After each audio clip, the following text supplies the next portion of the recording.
A herança do silêncio, o pacto, que ninguém pode quebrar.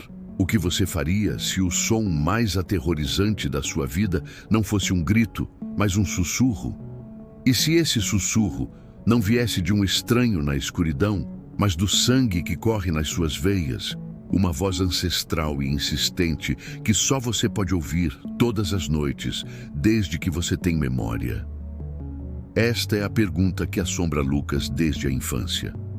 Não é um pesadelo do qual se pode acordar. É uma herança, uma maldição que não pediu, mas que carrega em seu nome na sua condição de primogênito. Imagine tentar construir uma vida, tentar amar, tentar encontrar paz, sabendo que quando o sol se põe, os sussurros voltarão. Eles não formam palavras, não dão ordens claras, são como a maré arrastando seixos em uma praia escura, um ruído de fundo da alma que corrói a sanidade, gota a gota, noite após noite. Esta é a realidade de Lucas, e esta é a história do preço que sua família pagou, geração após geração, por um silêncio quebrado há mais de um século. Lucas não era um homem dramaticamente torturado à primeira vista. Se você o visse de dia, sob a luz clara do sol em sua pequena livraria, veria um homem de 30 e poucos anos, com olhos cansados, é verdade, mas com um sorriso gentil para os clientes. Ele amava o cheiro de papel envelhecido e o silêncio ponderado das prateleiras altas. Era seu refúgio, seu santuário diurno, mas dentro dele vivia uma dualidade exaustiva. Durante o dia, ele era metódico, organizado, buscando controle no mundo tangível dos livros. À noite, essa estrutura desmoronava. Sua motivação mais profunda, o desejo que queimava em seu âmago, era simplesmente por uma única noite de silêncio verdadeiro. Seus medos, no entanto, eram um labirinto. Ele temia a loucura que vira brilhar nos olhos de seu avô, nos retratos antigos. Temia passar essa maldição adiante, condenar um filho a esse mesmo suplício. E no cerne de tudo, temia descobrir o que os sussurros realmente diziam. Talvez alguns segredos fossem piores que a própria ignorância. O mundo dele era a casa da família. Uma construção antiga e sólida à beira da cidade, onde cada assoalho rangente era um companheiro para os sussurros, e o vento nas frestas das janelas tentava, em vão, afogá-los. A normalidade era uma fina camada de verniz sobre uma madeira podre. Era o café da manhã em silêncio, o trabalho meticuloso, a conversa superficial com a irmã Isabel. Era uma vida construída sobre o abismo, uma coreografia cuidadosamente ensaiada para não olhar para baixo. Isabel, sua irmã mais nova, era seu oposto e sua âncora. Onde ele era reservado, ela era expansiva. Onde ele carregava o peso do legado, ela vivia no presente, uma artista free spirit que enchia a casa antiga com cores vivas e música. Ela era a única pessoa que sabia da extensão do seu sofrimento, a única que o via de manhã, com o rosto marcado pela batalha noturna. Mas ela não ouvia nada. Para ela, a casa era apenas uma casa. Sua presença era um lembrete doloroso e belo do que era uma existência sem fantasmas auditivos. Ela representava a esperança, a possibilidade de uma vida fora da sombra da maldição, mesmo que Lucas não soubesse como alcançá-la. A relação deles era um balé de amor e incompreensão. Ela queria salvá-lo, ele queria protegê-la da verdade mais sombria que ele mesmo começava a desconfiar. O mundo deles, aquele equilíbrio precário, cheirava a café, tinta a óleo e o mofo discreto das páginas de livros antigos. Soava como os acordes suaves do violão de Isabel e o silêncio tenso de Lucas.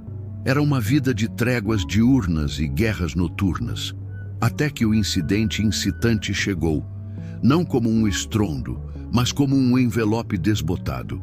O evento que despedaçou a frágil normalidade de Lucas foi a morte de seu pai. Não foi uma morte inesperada, o homem era idoso e frágil, mas foi o que ela trouxe consigo que funcionou como a chave girando na fechadura de seu inferno particular. Entre os pertences modestos do pai, em uma velha caixa de cedro que cheirava a naftalina e tempo, Lucas encontrou um pacote de cartas amarrado com uma fita desbotada e embrulhado em um pano de linho, um diário.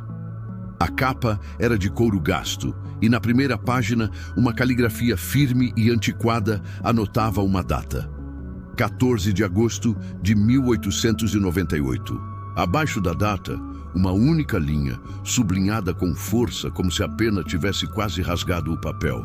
Hoje, quebrei meu juramento. E hoje, nossa linha está condenada. O silêncio nos ouvirá para sempre. O coração de Lucas parou. As palavras ecoaram em sua mente como um gongo. O silêncio nos ouvirá. Era isso? Era isso o nome da entidade? A fonte dos sussurros? A descoberta não trouxe alívio, mas uma vertigem nova e mais profunda. O mundo que ele conhecia, por mais difícil que fosse, desmoronou para dar lugar a um abismo de perguntas sem resposta. O conflito central não era mais apenas sobre suportar, era sobre investigar. Ele precisava saber quem era esse ancestral, que juramento ele quebrou, e a pergunta mais aterrorizante de todas: era possível consertar o que havia sido quebrado há tanto tempo? A partir daí, a jornada de Lucas tornou-se uma espiral descendente na história de sua família. As noites transformaram-se em sessões de tortura dupla, os sussurros incessantes e a leitura obsessiva do diário à luz de uma lâmpada fraca. As palavras de seu tataravô, Alistair, pintavam um quadro de um homem orgulhoso, um botânico que em suas andanças descobriu uma clareira sagrada onde uma presença antiga e silenciosa habitava. Ele fez um pacto. Em troca da sabedoria das plantas e do solo, ele jurou nunca revelar a localização do local. O diário detalhava a beleza e o poder que sentiu, a conexão profunda com a terra. E então detalhava a quebra. Uma febre que assolou a vila, sua esposa à beira da morte. Naquele desespero, ele revelou o segredo para um curandeiro, traindo o silêncio. Sua esposa sobreviveu, mas naquela mesma noite ele escreveu: ela veio para o meu primogênito, não com forma, mas com som, um sussurro no escuro. Disse que enquanto nossa linha durar, o primeiro a herdar meu sangue ouvirá a voz do silêncio que eu profanei. Será lembrado para sempre. Lucas fechava os olhos e as lágrimas não vinham. Apenas um vazio frio e raivoso. Ele não estava apenas ouvindo ruídos. Ele estava ouvindo a própria consequência da traição de um homem morto há mais de 100 anos. Cada noite era um lembrete vivo do erro de outro. Os obstáculos eram internos. A raiva que fermentava dentro dele, a tentação de simplesmente desistir, de aceitar a loucura como seu avô aparentemente aceitara. E eram externos. Isabel, assustada com sua obsessão crescente, implorava para que ele queimasse aquele diário, que seguisse em frente. Isso está te consumindo, Lucas. Você não é ele. Você não tem que carregar isso. Mas ele tinha. Ele era o primogênito, o saco de areia da família.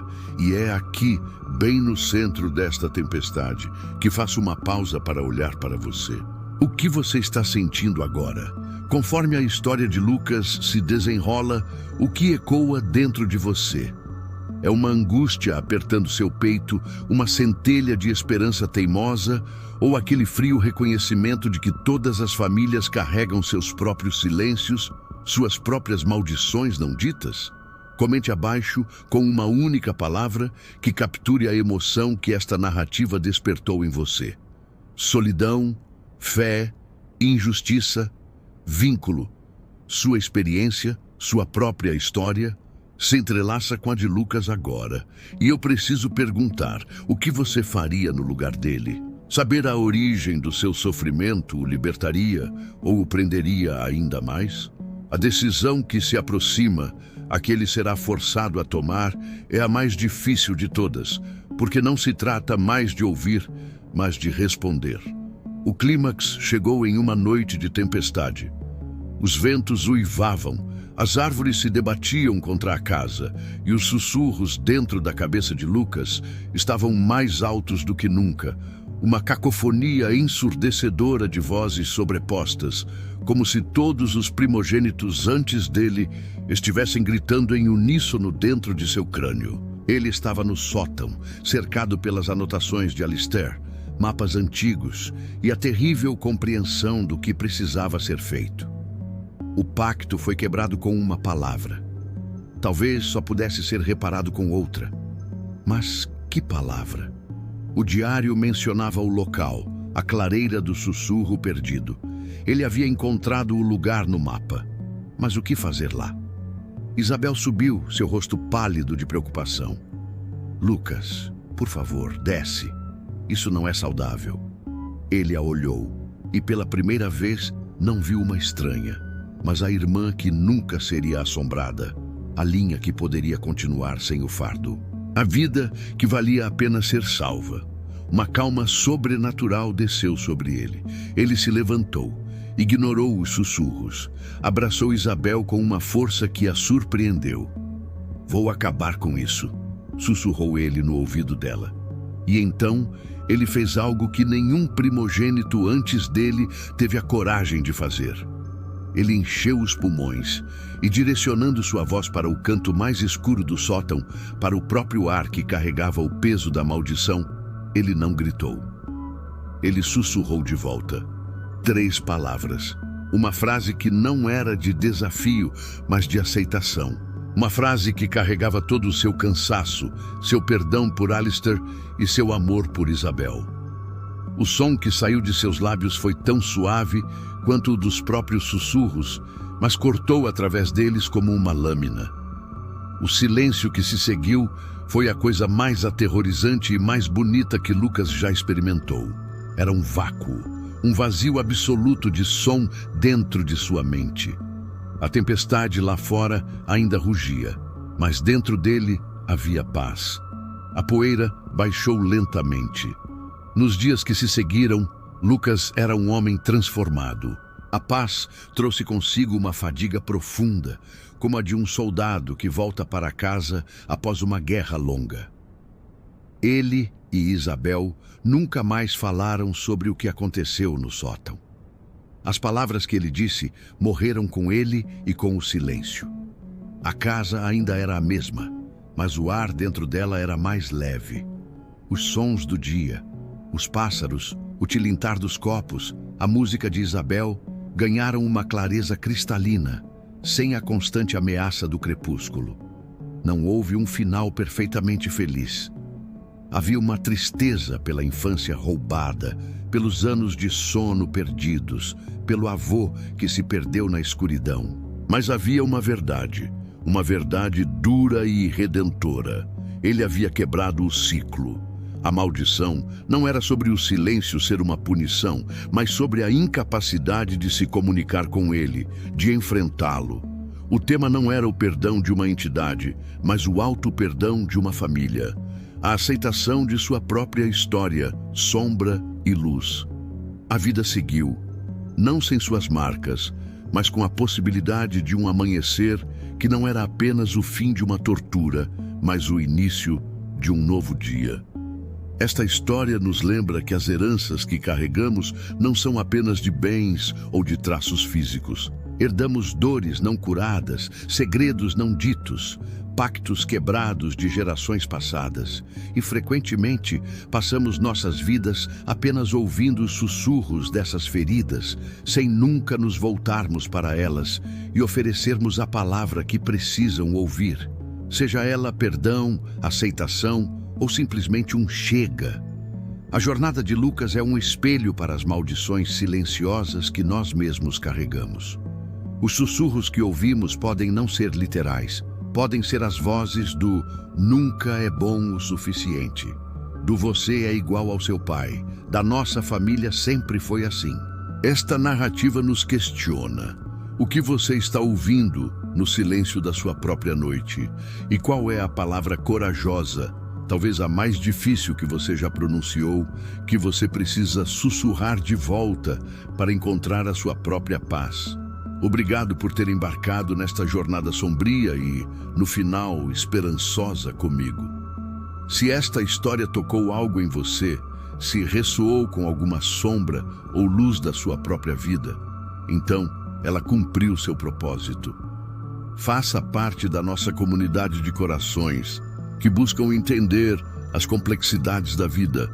Inscreva-se no canal e ative o sininho, porque nas próximas semanas vou mergulhar em outra história que explora os laços que nos unem além da morte. A de um homem que recebeu uma carta 40 anos depois do remetente ter morrido. E se você acha que alguém na sua vida precisa ouvir esta mensagem hoje, compartilhe este vídeo. Pode ser que a herança do silêncio seja a chave que alguém esperava para começar a enfrentar os próprios sussurros. Até a próxima história.